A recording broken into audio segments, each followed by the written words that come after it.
بسم اللہ الرحمن الرحیم. السلام علیکم.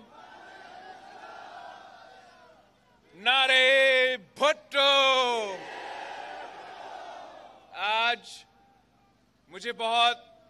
خوشی محسوس ہو رہا ہے کہ میں لوور دیر کا کنونشن سے خطاب کر رہا ہوں اور پاکستان پیپلز پارٹی کا اور یہاں کے عوام کا 3 نسلوں سے ہمارا رشتہ ہے. آپ نے، یہاں کے عوام نے، یہاں کے بزرگوں نے قائد عوام شہید ذوالفقار علی بھٹو کے ساتھ دیا تو آپ نے اس ملک کو جو سرزمین بے آئین تھا، آپ نے ہمیں اپنا اسلامی وفاقی جمہوری آئین دلوایا.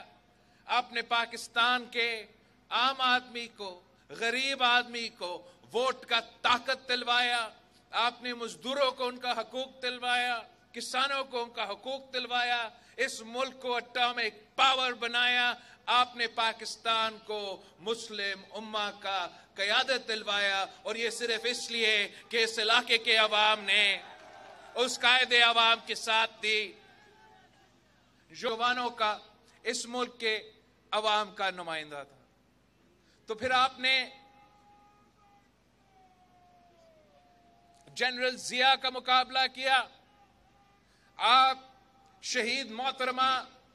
بے نظیر بھٹو کے ساتھ شانہ بشانہ کھڑے رہے، اور یہی وجہ تھی کہ ایک نہتی لڑکی نے ایک نہیں 2 آمروں کا مقابلہ کیا. آپ کی ساتھ کی وجہ سے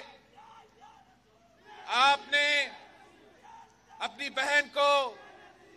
شہید محترمہ بے نظیر بھٹو کو، پاکستان کی پہلی خاتون وزیر اعظم بنائیں، مسلم امہ کی پہلی خاتون وزیر اعظم بنائیں، اور ہمارا شہید محترمہ بے نظیر بھٹو کا 30 سال ساتھ دیا جدوجہد کی، جمہوریت کے لیے، عوام کے حقوق کے لیے، غریب کے حقوق کے لیے. اور جب شہید محترمہ بے نظیر بھٹو کو شہید کیا گیا تو آپ نے پاکستان پیپلز پارٹی کا 2008 کے الیکشن میں جتوایا. تو پھر صدر زرداری نے آپ کا خدمت کی. آپ کی ساتھ کی وجہ سے، آپ کی جدوجہد کی وجہ سے ہم نے اس صوبہ کو شناخت دلوایا، خیبر پختونخوا کا نام دیا. آپ کی یہاں کے عوام کی ساتھ کی وجہ سے ہم نے شہید محترمہ بے نظیر بھٹو کی 30 سال کی جدوجہد کہ 1973 کی آئین کی بحالی کی تحریک، جو اب 30 سال سے شہید محترمہ بے نظیر بھٹو کے ساتھ لڑتے رہے، اس خواب کو آپ نے پورا کیا. اور 18ویں ترمیم کی صورت میں 1973 کانسٹیٹیوشن کو بحال کروایا. آمروں کے دور کے جو تمام کالا قانون تھے وہ ختم کروائے. آپ نے پختونخوا کے عوام کو اپنے وسائل کا مالک بنایا، اور یہ جدوجہد آپ کی جدوجہد تھی، اور اس جدوجہد کو آپ نے اس منزل تک پہنچایا جو شہید محترمہ بے نظیر بھٹو کی خواب تھی. اس کا میں بھی آپ کا بہت شکر گزار ہوں کہ آپ کی وجہ سے، آپ کی جدوجہد کی وجہ سے ہم اس مشن میں بھی کامیاب ہوئے. قائد عوام نے روٹی کپڑا اور مکان کا نعرہ لگایا تو آپ کی ساتھ کی وجہ سے ہم نے بے نظیر انکم سپورٹ پروگرام کی صورت میں، بے نظیر انکم سپورٹ پروگرام کہ انقلابی پروگرام متعارف کروایا، جس سے اس ملک کے غریب ترین عورتوں کو آج تک مالی مدد ملتی ہے، اگر وہ آج تک اس مہنگائی کی دور میں، اس بے روزگاری کے دور میں، اس غربت کی دور میں اگر ان کو کوئی مدد مل رہی ہے تو وہ پاکستان پیپلز پارٹی کی وجہ سے، وہ میرے جیالوں کی وجہ سے، یہ آپ کی سب سے بڑا کامیابی ہے۔ ساتھیوں، صدر زرداری نے چاہا کہ ہم آپ کے لیے مزید ترقیاتی منصوبے لے کر آئے۔ صدر زرداری نے تو جب چائنا پاکستان کوریڈور کا بنیاد رکھا، صدر زرداری نے جب گوادر پورٹ کو چین کے ساتھ یہ جو سی پیک کے صورت میں وہ ڈیل طے کیا تھا، تو اس کے پیچھے ایک سوچ تھا، اس کے پیچھے ایک مقصد تھا کہ چائنا پاکستان کا جب اکنامک کوریڈور بنے گا تو ہم شروع وہاں سے کریں گے، جو ہمارا پسماندہ علاقے ہیں ہم شروع وہاں سے کریں گے، جو دہشت گردی سے متاثر علاقے ہیں میرا پختونخوا، میرا بلوچستان سے ہم سی پیک کا اگر آغاز کریں گے تو وہاں کے عوام کو، وہاں کے غریب عوام کو سب سے پہلے فائدہ ملنا چاہیے۔ مگر افسوس کے ساتھ مجھے پتا چلا ہے کہ میرا لوئر ڈیر کو اس سی پیک سے آؤٹ رکھا گیا ہے، ایک سازش کے تحت۔ اس کا راستہ جو ہے وہ جو آپ کو فائدہ پہنچانا تھا، لوئر ڈیر کے عوام کو فائدہ پہنچانا تھا، وہ فائدہ کہیں اور چلا گیا ہے۔ انشاءاللہ تعالی فیبری 8 کو آپ ایک بار پھر پاکستان پیپلز پارٹی کو منتخب کریں گے اور ہمیں اس آپ کے علاقہ سے گزرے گا۔ میں نے اپر دیر کا کنونشن میں کہا تھا کہ یہ قائد عوام کا خواب تھا کہ آپ کا ہمارا پختونخوا، تو ہم چاہ رہے ہیں کہ آپ کے علاقہ کو، آپ کا پختونخوا کو ہم ملائیں تاکہ آپ کو معاشی فائدہ ملے، کہ ہم دیر کو چترال سے کنیکٹ کر کے تاجکستان تک آپ کو کاروبار، جو سینٹرل ایشین ممالک ہے وہ افغانستان کے تھرو، وہ چین کے مدد کے ساتھ، ہم چاہتے ہیں کہ یہ تمام فائدہ آپ کو ملے تاکہ آپ کے ہاں روزگار کے مواقع پیدا ہو، تاکہ آپ کے ہاں ترقیاتی منصوبے ہو، تاکہ آپ کے ہاں وہ خوشحالی کا دور شروع ہو، تاکہ ہم اس مہنگائی کا، اس بے روزگاری کا اور اس غربت کا مقابلہ کر سکتے ہیں۔ ویسے آپ کو معلوم ہے کہ آج کل جو پاکستان کی سیاست ہے، پاکستان کی سیاست میں وہی پرانا سیاست چلتا آ رہا ہے، وہ تقسیم نفرت کی سیاست عروج پر ہے۔ یہ سیاست سیاسی اختلاف رائے کے بجائے اب ذاتی دشمنیاں پہ اتر آئی ہے۔ ایک جماعت کا ارادہ ہے کہ وہ الیکشن جیتے تاکہ وہ اپنا سیاسی انتقام لے سکے، تو دوسرا سیاسی جماعت کا ارادہ ہے کہ وہ اپنا سیاسی مخالف سے الیکشن جیت کے انتقام لے۔ مگر میں آپ کو بتانا چاہتا ہوں کہ پاکستان پیپلز پارٹی کے جیالوں نے جتنا ظلم برداشت کیا، جتنا قربانی دی، آپ کا مقابلہ تو نہیں کر سکتے، مگر ہم نے کبھی انتقام نہیں لیا۔ ہمارا ہمیشہ سے یہ موقف رہا ہے کہ پاکستان پیپلز پارٹی عوام کی خدمت پہ توجہ دیتے ہیں۔ پاکستان پیپلز پارٹی اپنا جو سیاست کرتی ہے وہ عوام کی خدمت کے لیے، اپنا انا کی وجہ سے، اپنا ذاتی دشمنیاں کی وجہ سے ہم تو سیاست نہیں کرتے۔ اور ہم چاہتے بھی ہیں کہ اس نفرت کی سیاست کو، اس تقسیم کی سیاست کو، اس انا کی سیاست کو، جو پرانا سیاست بن چکا ہے، اب اس سیاست کو ہم ہمیشہ کے لیے دفن کرے، آگے بڑھے، ساتھ مل کے چلے، تاکہ ہم اس ملک کی عوام کی خدمت کر سکے۔ آپ نے اب دونوں کو برداشت کیا ہے۔ ایک جو زمان پاک کا وزیر اعظم تھا، اس کا دور میں جو انتقامی سیاست اور روایتی سیاست پہ زور دیا گیا تھا، وعدہ نیا پاکستان کا، مگر جب حکومت میں آیا تو ویسی ہی کام چلایا جس سے ہمیشہ چلتا آ رہا ہے۔ اور آپ کو وہ 50 لاکھ گھر دینے کے بجائے میرے نوجوان بھائیوں کو 2 کروڑ نوکریاں دینے کے بجائے خان صاحب اپنے ہی جو سیاسی انتقام ہے اور ذاتیات پہ اس نے اپنا بھی جو موقع تھا وہ ضائع کیا۔ دوسرا جو رائیونڈ کا وزیر اعظم تھا، رائیونڈ کا وزیر اعظم نے اب 3 بار وزیر اعظم تو بن چکا ہے اور کوشش میں ہے کہ اس کو 4تھی بار سلیکٹ کیا جائے۔ اب ہر کسی کا حق ہے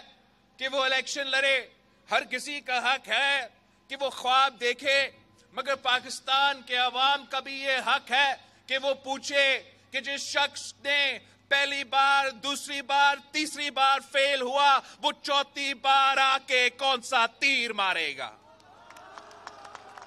یہ پاکستان کے عوام کا حق ہے کہ وہ پوچھے کہ یہ صاحب جو ہے وہ 90 کے دہائی میں IGI کے صورت میں بھی سلیکٹ ہوا تھا، تب بھی حکومت سنبھالا تھا تو اس نے وہی پرانی سیاست کیا تھا جس نے اس کو لے کر آیا تھا، اس سے لڑ پڑا اور پھر نقصان آپ کا ہوا، پھر نقصان ملک کا ہوا، پھر نقصان عوام کا ہوا۔ مگر لانے والے بھول گئے ایک بار پھر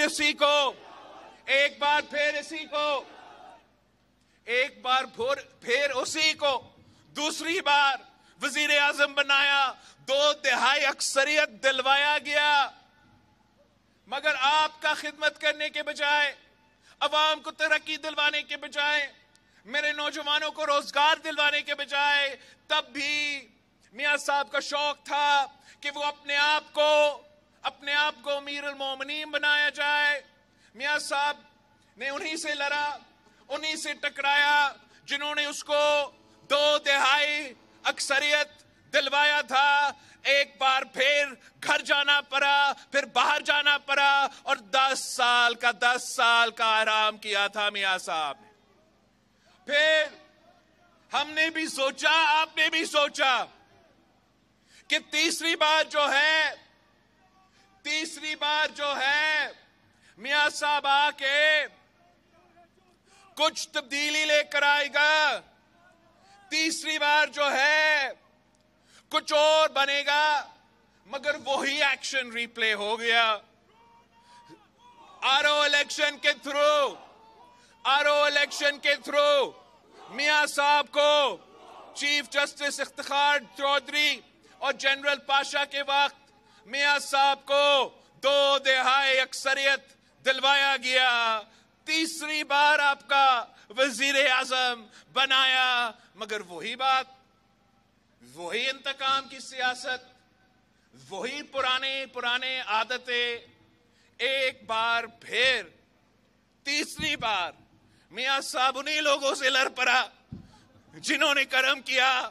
جنہوں نے 2 تہائی اکثریت دلوایا، اور پھر پوچھنا شروع ہو گیا۔ جب تیسری بار میاں صاحب کے ساتھ یہ ہوا تو ایک بار پھر پوچھنے شروع ہو گیا کہ مجھے کیوں نکالا، اور مجھے کیوں نکالا کہتے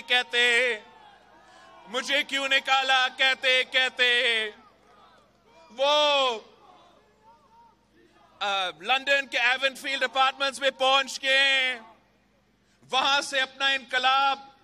لے کر آ رہا تھا۔ اب بڑی اچھی بات ہے، آخرکار میاں صاحب واپس آ چکا ہے۔ لاہور میں بہت بڑا استقبال کروایا گیا، مگر بات وہی ہے